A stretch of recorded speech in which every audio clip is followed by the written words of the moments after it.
안녕하세요. 저는 세상에 없던 생각을 운영하고 있는 양유창이라고 합니다.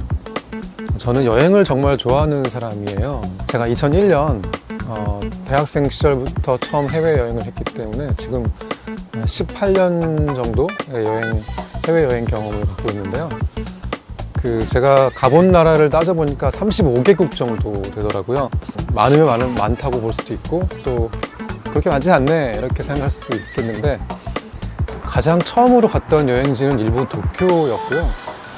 물론 도쿄는 지금 생각하면 한국이랑 너무 비슷한 곳이긴 하지만 첫 해외여행이라는 어떤 자유로움, 그걸 너무 많기 때문에 그 다음부터 계속해서 해외를 나갔던 것 같아요. 그래서 1년에 최소한 2회 이상 해외여행 다녔던 것 같고요. 제 해외여행 경험을 이 채널을 통해서 조금씩 풀어놓을까 하는데요. 오늘 첫 시간에는 숙소, 그 중에서도 에어비앤비에 대한 경험을 좀 얘기해드리려고 해요. 에어비앤비는 작년 2018년에 국내 이용자가 290만 명에 달했다고 하고요.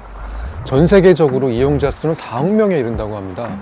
4억 명의 사람들이 여행을 할 때 이 에어비앤비 사이트를 이용하고 있다니까 정말 놀랍다고 하지 않을 수 없는데요. 저도 해외여행을 많이 다니면서 에어비앤비를 한 10여 차례 이용했던 것 같아요. 그 경험 위주로 해서 어떻게 하면 더 좋은 숙소를 찾을 수 있는지, 주의할 점은 무엇인지 지금부터 하나씩 설명해 드리도록 하겠습니다. 가장 처음에 에어비앤비로 묵었던 곳은 파리였어요. 프랑스 파리요.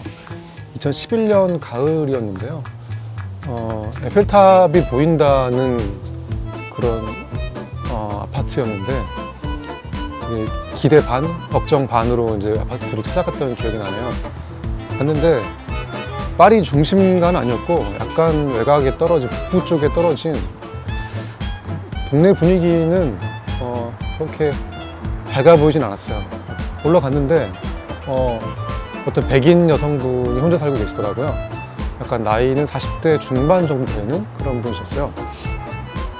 근데 되게 반갑게 저를 맞아주셨고 저녁도 주시고 아침도 주시고 그래서 정말 즐겁게 보냈던 기억이 나요. 그 집의 상태는 사실 뭐 그렇게 깨끗한 편은 아니었는데 워낙에 그 주인분이 친절하게 또 저를 맞아주셔가지고 되게 기분 좋은 첫 번째 에어비앤비 경험을 할 수 있었습니다. 생각해보니까 에어비앤비를 이용할 때 좋았던 추억 중에 대부분은 그 호스트와의 어떤 커뮤니케이션이었던 것 같아요. 호스트 분이 친절하시면 그거 정말 즐거운 경험으로 남게 됐고요. 호스트 분을 못 만나거나 아니면 좀 무뚝뚝하다 싶으면 뭐 그냥 그랬던 것 같고, 제가 갔던 곳 중에 가장 친절했던 호스트 분은 뮌헨에서였던 것 같아요. 독일 뮌헨에 제가 작년 2018년 7월에 갔었는데요. 거기에 부부가 살고 계셨거든요. 근데 일단 숙소의 위치도 그 중심 광장이 있는데 거기서 한 지하철로 한 5분 정도 떨어진 거리에 있는 곳이어서 위치도 아주 좋았고, 숙소도 3층, 집의 3층에 제가 묵었고 2층에 주인분들이 살고 계시고 그런 구조였어요. 근데 도착하자마자 그 주인 아주머니가 저를 굉장히 반갑게 맞아주시면서 이제 시내 관광 이렇게 해라, 어디 가면 맛집이 있다, 오늘은 어떤 이벤트가 있으니까 어디 가보면 좋을 거다, 굉장히 친절하게 설명해 주셨고, 이제 남편분이 오시면 저녁 때 와서 뭐 이야기를 나누자 뭐 이런 말씀을 해주셨어요. 근데 사실 여행지에서는 밤늦게 돌아다니게 되니까 집에 일찍 들어오기 쉽지 않거든요. 그래서 제가 그날 밤에는 주인분을 못 뵙고 그냥 잠들었어요.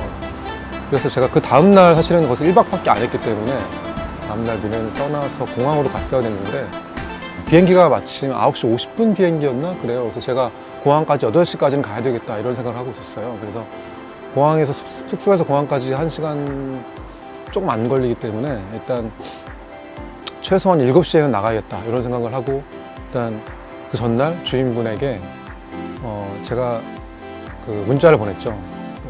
왓츠앱 메신저로 문자를 보냈는데 내일 아침에 7시 나갈 테니까 체크아웃 키는 놓고 가겠습니다, 테이블 놓고 가겠습니다 이렇게 문자를 보냈어요. 그랬더니 그러면 아침에 우리가 일찍 일어나서 너를 배웅할 테니까 아침에 보자 이러시더라고요. 그래서 저는 네, 감사합니다. 그러고 말았어요. 그래서 당연히 아침에 일어나면 볼 수도 있고 안 볼 수도 있고 이렇게 생각했어요. 근데 그래서 아침에 6시에 일어나서 짐을 챙기고 6시 반쯤에 내려왔죠. 근데 2층을 내려서 이렇게 가려고 하는데 그 주인 부부가 저를 딱 문을 딱 여시더니 저를 들어오라고 하시더라고요. 그래서 아침도 차려주시고 그리고 공항 가는 법 어떻게 갈 예정이었냐. 그래서 제가 저는 지하철을 타고 갈 예정이었습니다. 뭐 그랬더니 지금 지하철 파업하는 구간이 있어가지고 그렇게 가는 그런 노선으로 가는 것보다 내가 차로 태워주겠다 이렇게까지 말씀하시더라고요. 그래서 그 주인 남편분이 저를 차에 태워서 공항 근처까지 데려다 주셨고 저는 굉장히 편안하게 그렇게 공항을 갈 수 있었어요. 그래서 독일과 한국에 대해서 또 많은 이야기 나눴고요. 그래서 그게 뮌헨이라는 도시도 굉장히 매력적이고 뭐 볼거리도 많았지만 사실은 그 숙소, 에어비앤비 숙소가 주셨던 경험이 저는 뮌헨 여행의 전부라고 할 수 있을 만큼 굉장히 값진 경험이었다고 생각해요. 그래서 잘 고른 에어비앤비 숙소는 여행을 좌우한다 이렇게 말씀드리고 싶습니다. 또 하나 좋았던 경험을 하나 더 말씀드리자면 스페인 발렌시아였어요. 발렌시아는 오렌지로 유명한 도시죠. 근데 저한테는 발렌시아는 그 에어비앤비에서 만났던 그 주인 아주머니로 더 기억에 남아 있어요. 원래 제가 8시에 체크인 하기로 했었거든요. 저녁 8시에. 근데 도착했더니 집에 아무도 없더라고요. 제가 너무 당황해가지고 이제 마치앱으로 문자를 보냈어요. 도착했는데 어디 계십니까? 그랬더니 답장이 없어요. 그래서 이거 어떻게 된 거지? 어떻게 해야 되나? 그리고 이제 너무 초조해가지고 밖에서 기다리다가 주변을 둘러봤는데 주변 주택가여가지고 뭐 아무도 없더라고요. 도와줄 사람도 없고. 그래서 일단 저 멀리 보니까 공원이 하나 보여요. 그래서 공원 벤치에 앉아 있었어요. 한 20분 정도 기다렸던 것 같아요. 20분 정도 기다렸더니 아주머니가 오셨어요. 주인 아주머니 오셔가지고 동양 사람이 저밖에 없으니까 여기 우리 손님 맞냐고 물어보시더라고요. 그래서 제가 맞다고 씩씩 그랬더니 미안하다고 첫 인사말이 그랬어요. 미안하다고. 네, 들어오라고. 그래서 들어갔죠. 들어갔더니 집이 너무 좋은 거예요. 그 전에 정말 짜증과 피로 이런 거를 한 방에 녹일 만큼 지금 내부 상태가 정말 영화 속에서 보던 그런 집이었어요. 1층에 거대한 그런 응접실이 있고 뒤로 발코니가 있어서 발코니에서 앉아서 이렇게 맥주 마실 수 있는 그런 테라스가 있고 그리고 제 방은 2층이었는데 2층으로 올라갔더니 또 굉장히 넓은 방이 있었고 그리고 그 옆에 그 주인 아주머니 딸이 쓰는 또 방이 하나 있었어요. 그러니까 제가 쓰게 될 방은 아들이 쓰는 방인데 이제 아들이 마드리드로 공부하러 갔나 봐요. 그래서 비어 있는 동안 제가 잠시 거기를 에어비앤비로 숙소로 쓰게 되었던 거죠. 아주머니가 너무 저한테 미안했던 나머지 이제 맥주 마시러 내려오라고. 그래서 데려갔죠. 내려가서 맥주를 주시고 저랑 대화를 했는데 그 아주머니는 영어를 한마디도 못하세요. 근데 저는 이제 스페인에 가기 전에 한 4개월 정도? 3개월인가? 스페인어를 초급 과정을 좀 배웠어요. 그래서 뭐 많이는 못하지만 기본적인 대화 소통?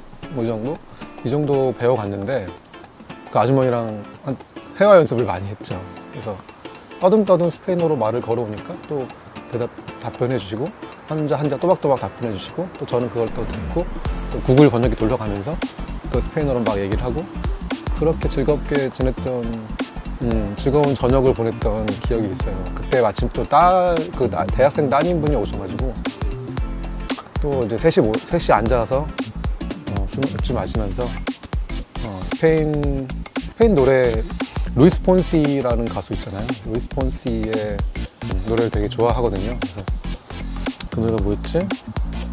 루이스 폰시의 에차멜라 꿀빠라는 노래가 있어요. 에차멜라 꿀빠 이런 노래가 있는데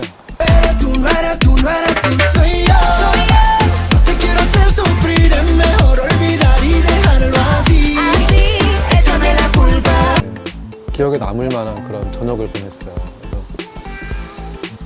발렌시아에서 뭐 다른 걸어 다니는 것도 좋았고 다 좋았지만 사실은 그 집에서의 경험이 저한테는 발렌시아 하면은 그 집이 떠올라요. 근데 저는 대부분 여행지에서 뭐 에어비앤비로 인해서 뭐 큰 불편을 겪거나 이런 적은 없었거든요. 그런데 검색을 하거나 아니면 뭐 주위에서 듣다 보면 에어비앤비로 낭패를 봤다는 분들도 계시더라고요. 뭐 호스트를 만나지 못해서 힘들었다 그런 분도 계셨고, 호스트가 갑자기 예약을 취소해가지고 뭐 묵을 곳이 없어져서 다른 호텔을 예약했다 이런 피해 사례도 봤어요. 그러니까 이런 피해를 방지하려면 어떻게 해야 될까, 이거에 대해서도 좀 말씀드리겠습니다. 지금 한 5시 정도 됐거든요. 오후 5시 반인데 해가 막 지고 있어요. 저 해를 보니까 갑자기 또 여행을 가고 싶어졌어요. 네. 어디를 갈까요? 어디를 갈까?